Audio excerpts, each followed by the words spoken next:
ఎక్కడ చూసినా కూడా వారి యొక్క ఆవేదన, ప్రజల యొక్క ఆవేదన, ఆవేశము రెండు కూడా నేను చూస్తా ఉన్నాను. ఈరోజు కూడా కేవలం మాటలకు మాత్రమే పరిమితమైంది ప్రభుత్వం.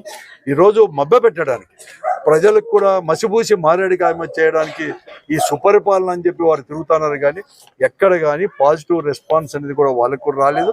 ఎందుకంటే వారి ఆవేదన అవిని చూస్తాను ఈరోజు కూడా అర్థమవుతా ఉంది. ఈరోజు ఇంతే కాదు, ఈరోజు కూడా మేము పెద్ద ఎత్తున నష్టపోయినామని చెప్పేసి ప్రతి సంవత్సరం కూడా ఆడబిడ్డ నిధి కింద ఆ రోజు చేయుత కింద ప్రతి ఒక్కరు ప్రతి సంవత్సరం కూడా 18,750 45 సంవత్సరాల కంటే ఈరోజు మేము 18 సంవత్సరాలకే ఇస్తాం 1,500 ఏది కానీ ఇవ్వకోకుండా కూడా ఘోరంగా కూడా మోసపోయినారని చెప్పేసి వారి యొక్క ఆవేదన కూడా ఈరోజు చెప్తున్నాం. అనేక రకాలు ఈరోజు తీసుకొని వచ్చేసి ఒక దగా చేసిన ప్రభుత్వం ఇదంతా కూడా అన్ని చెప్పకనే చెప్తా ఉన్నారు. చేసి ఈరోజు ప్రజలను డైవర్ట్ చేయడానికి, ఈ సమస్యల నుంచి డైవర్ట్ చేయడానికి అనేక సమస్యలు తీసుకొని వచ్చేసి గత ప్రభుత్వంలో దాదాపుగా 13 మాసాలే ఈ ప్రభుత్వం ఏర్పడి కూడా